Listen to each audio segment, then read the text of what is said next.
Muy buenos días, muchachos, ¿cómo están? Para hoy vamos a trabajar la práctica de laboratorio de instrumentos de medida. Aquí presentamos diferentes instrumentos de medida que se utilizan dependiendo de lo que es de la medida que vayan a realizar. Si están trabajando en unidades, digamos, quieren medir alguna longitud, el primer instrumento más conocido de todos es la cinta métrica o una regla normalita. Contamos con otros instrumentos como el calibrador, y hay uno que se utiliza en algunas circunstancias en donde yo quiero mayor precisión, el tornillo micrométrico. Para determinar medidas de masa podemos utilizar una balanza de 3 brazos o una balanza digital. Y para determinar medidas de tiempo utilizamos un cronómetro. La idea de la práctica es determinar diferentes medidas en algunos instrumentos, pueden ser algunos cilindros o algunas esferas, y poder comparar cuál de ellos es más preciso, cuál de ellos es más exacto. Procedamos.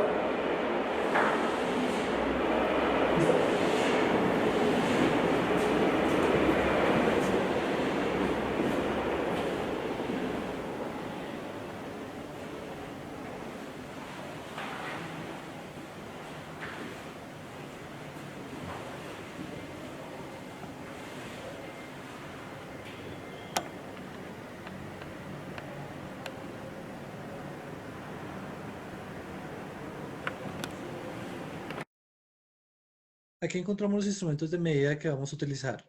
Para determinar longitudes, el primer instrumento que vamos a utilizar es la regla, cuya mínima medida es 1 milímetro.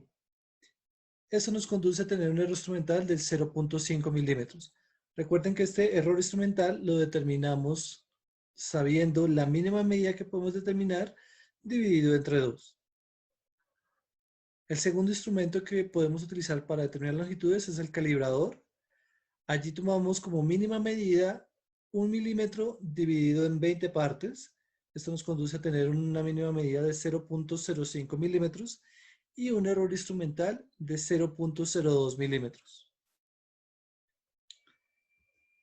Podemos tener también un tornillo micrométrico en donde la mínima medida sería 1 milímetro dividido en 100 partes, es decir, 0.01 milímetros.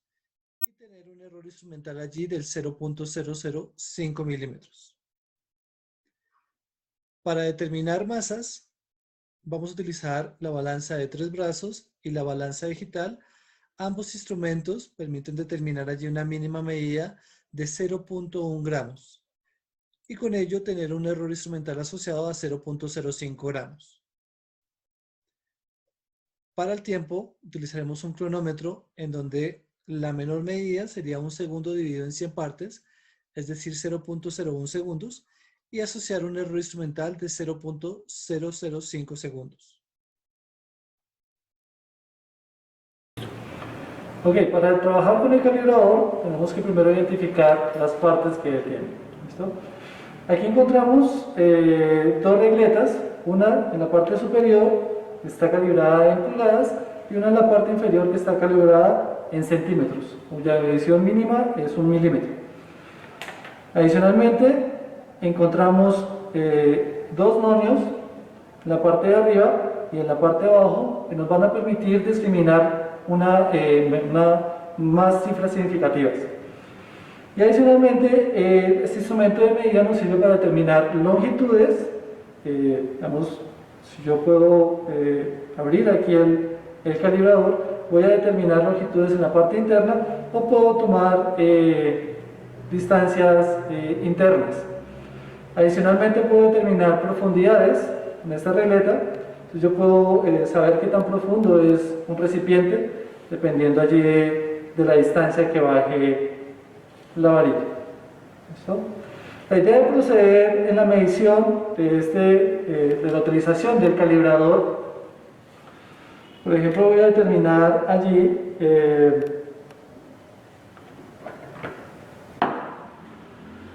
el largo de este cilindro.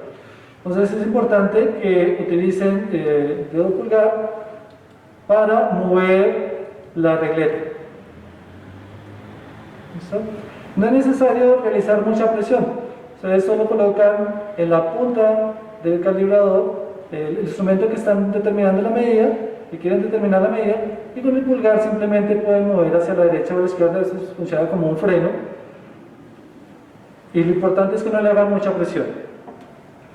Luego de esto, es importante que no muevan la regleta, que no se altere allí la medida, y van a encontrar como la comparación aquí entre la regleta y el nonio. ¿Listo? Vamos a determinar la medida en centímetros o en milímetros, perdón. Por lo tanto, nos vamos a fijar en la regleta que está en la parte de abajo, cuyas divisiones están en milímetros.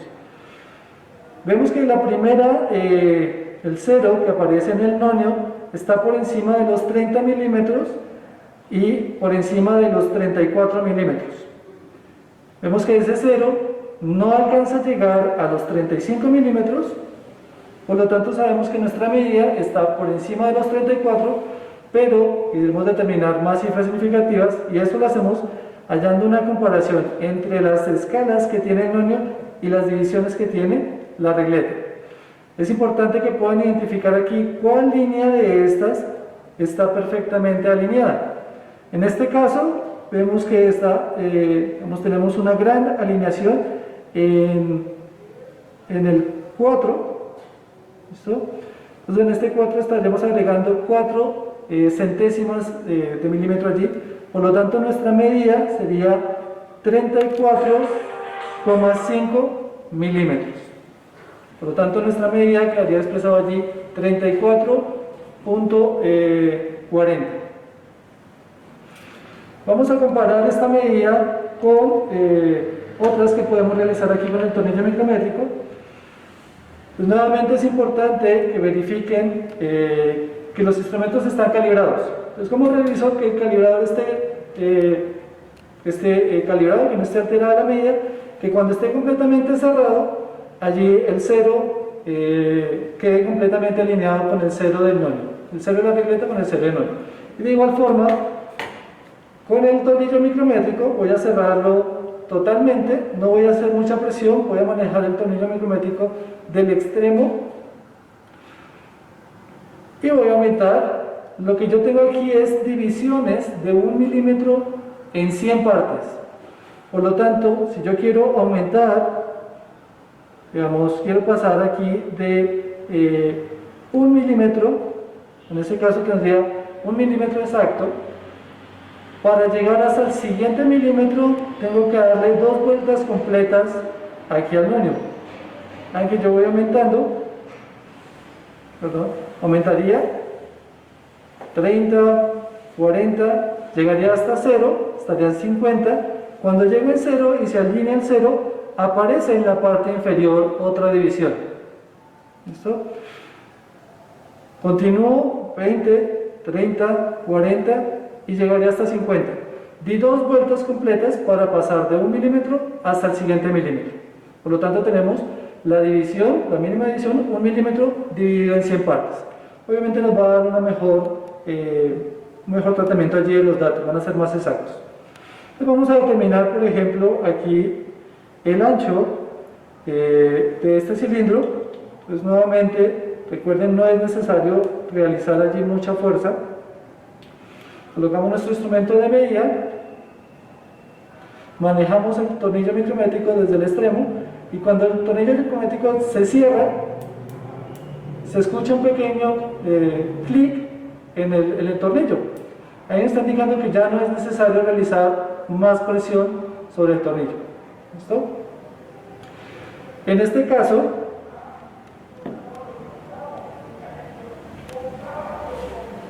la regleta que está en la parte superior nos estaría mostrando los milímetros. Sabemos que tenemos 15 milímetros exactos en la parte de arriba, pero nos aparece una división en la parte de abajo. Por lo tanto, tenemos que contar 0.5 milímetros. En este caso, el nonio que tiene el cilindro nos está indicando que tenemos una medida de 15.5 milímetros. Adicionalmente, el tornillo micrométrico cuenta con otro nonio que nos está indicando que a esos 0.5 tenemos que sumarle, aquí comparamos, tenemos que sumarle 37 centésimas de milímetro. Pues vean que tenemos 35, 36, 37, 38, más o menos. En 38 hay una alineación entre la parte horizontal de la regleta y las divisiones del segundo nono. Por lo tanto, en este caso tendríamos 15.5 más 37.5 más 0.35 sería 85. Por lo tanto, nuestra medida quedaría dada por 15.80 milímetros.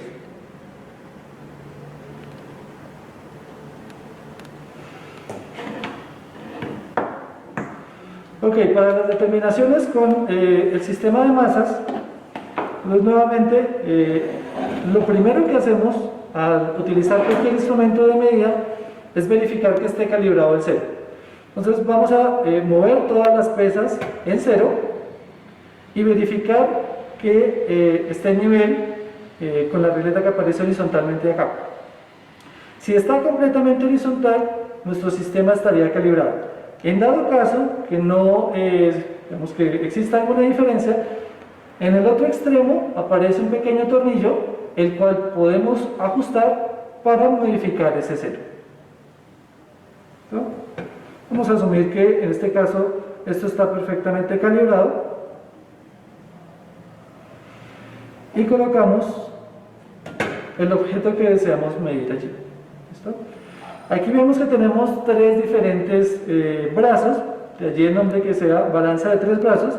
En la primera escala podemos medir máximo 10 gramos. Si nosotros desplazamos allí la masa, la pesita que se tenga, vemos que puede llegar hasta una distancia hasta una magnitud de 10. Si esto no se calibra, quiere decir que el objeto que estamos midiendo tiene más masa. Entonces, utilizamos la siguiente escala, que sería la del extremo superior, en donde tenemos divisiones de 10 en 10. Es decir, que aquí podemos medir 100 gramos, máximo. En este caso vemos que cuando llevamos nuestra pesa hasta el extremo izquierdo, aquí la pesa bajó. Quiere decir que el objeto que está aquí pesa menos de los 100 gramos. ¿Listo? Entonces empezamos a jugar allí, verificamos, pesaría más de 80,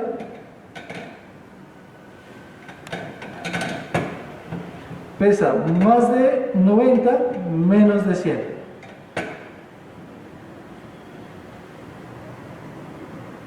Ok, creo que el 90 está muy alineado. Si en este caso fuese mayor, entonces ya sabemos que nuestra medida sería más de 90, menos de 100, podemos utilizar la siguiente balanza, la siguiente pesa, ¿listo? Para modificar allí, discriminar en algunos gramos adicionales. Esta pesa obviamente es un poco más laboriosa, contamos con otra balanza, se conoce como una balanza digital. En este caso, sencillamente colocamos nuestro objeto allí y comparamos el valor de la masa. En este caso nos está mostrando 92.3 gramos, que es más o menos congruente con lo que estamos haciendo utilizando la otra balanza. Obviamente en este caso la medida va a quedar más precisa, la exactitud es la misma, vean que ambos sistemas, la menor medida que podemos determinar es 1 gramo, es 0.1 gramo, en este caso tenemos 92.3, aquí tenemos 1 gramo y ese gramo estaría dividido en 10 partes, por lo tanto la menor medida sería 0.1, pero en este caso digamos que tenemos la desventaja que podríamos sufrir mayor dispersión, se puede descalibrar más fácil. En cambio solo verificamos que esté completamente horizontal y vamos a encontrar allí una medida muy precisa. En este caso si se descalibra, es complicado de encontrar allí la fuente de error y la calibración de esta balanza. Pero cualquiera de las dos nos va a permitir realizar medidas de masa. Finalmente, para determinar medidas de tiempo, entonces contamos con un cronómetro. Este sí ya lo pueden conseguir allí en cualquier aplicación, en sus celulares, ya vienen preinstalados. En este caso tenemos una división de 1 segundo en 100 partes, ¿cierto? Es decir, que tenemos allí, digamos, a medida que activamos el cronómetro, empiezan a avanzar aquí las milésimas, las centésimas de segundo. Aquí tenemos que tener en cuenta que es importante el tiempo de reacción que se tenga en el experimentador. Entonces, con digamos, con el botón que está a la izquierda, activamos y paramos. Con el de la derecha, reseteamos, volvemos nuestra medida a cero. En este caso, digamos que yo me gastaría algún tiempo mínimo en el cual pueda activar y desactivar mi sistema. En este caso marcó allí 20 milésimas. Es importante tener en cuenta en las medidas que realicemos. ¿Listo? Para las determinaciones de la medida, lo que vamos a hacer es determinar el periodo de un péndulo. Yo cuento aquí con el sistema, ya está completamente allí en reposo. Voy a mover esto un poco. ¿Listo? Y lo que vamos a hacer es determinar el periodo de oscilación de este péndulo. ¿Listo? Entonces, para eso vamos a colocar a oscilar nuestro péndulo y vamos a tomar diferentes periodos. Estos datos los encontraremos posteriormente en el video.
A continuación, después de haber visto esa explicación que nos generaron nuestros compañeros de laboratorio sobre la utilización de los instrumentos de medida, vamos a organizarnos para generar la tabla de datos teórica y vamos a explicar cómo se encontró.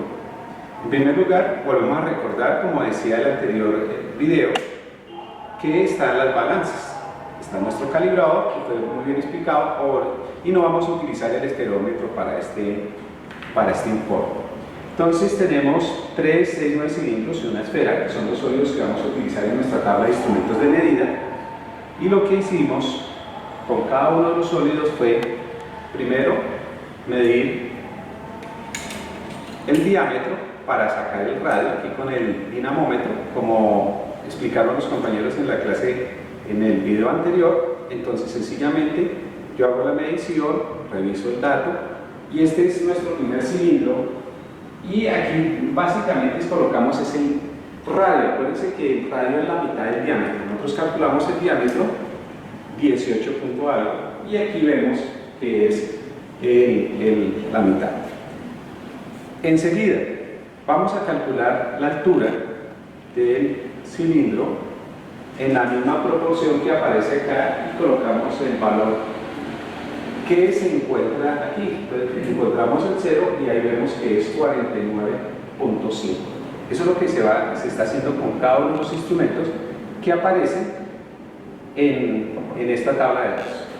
Y a continuación, pues pesamos, ¿sí? Y utilizamos esta balanza ya está calculada, vamos organizando nuestra balanza o utilizamos nuestra balanza digital. Entonces, eso es lo que hicimos con cada uno de los cilindros y aparecen los 9 cilindros desarrollados, 1, 2, 3, 4, con los valores que lamentablemente ustedes no los pudieron hacer, pero aquí se les están proporcionando. Hay que recordar algo, fíjense los colores, propiedades, si ustedes vieron en la materia de introducción de los materiales, en física, propiedades de los materiales, y hay una propiedad física que es el color. Entonces mire que este color, ustedes ya podrían estar pensando qué puede ser esto, este es más amarillo, este es más rojizo, qué tipo de materiales. Este material, mire, tiene hasta una probabilidad de error, que hay un orificio, es plateado, y este, algunos dirán, puede ser el hierro. Entonces también por los colores, cuando ustedes encuentren la densidad experimental, porque la densidad teórica, ¿qué es lo que van a hacer ustedes primero? Llenan esta densidad experimental y por el color ustedes podrían decir cobre, aluminio, hierro, y la densidad experimental les va a comprobar si es cierto que es cobre, aluminio y hierro. ¿Qué tal sea oro?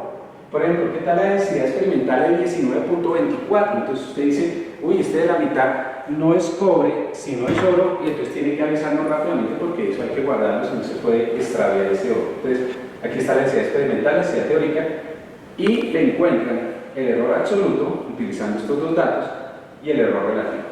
Hay una práctica adicional, cálculo de esta esfera. ¿Qué material puede ser la esfera? Entonces en la esfera le hicimos el mismo proceso, le medimos la masa a la esfera, entonces aquí ya está, esfera, masa, 16,2 gramos. También le medimos el radio. Acuérdense que el volumen de la esfera es diferente al volumen del cilindro, ¿sí? Entonces, obviamente también le calculamos el radio a la esfera y el radio fue 7.95 milímetros gramos.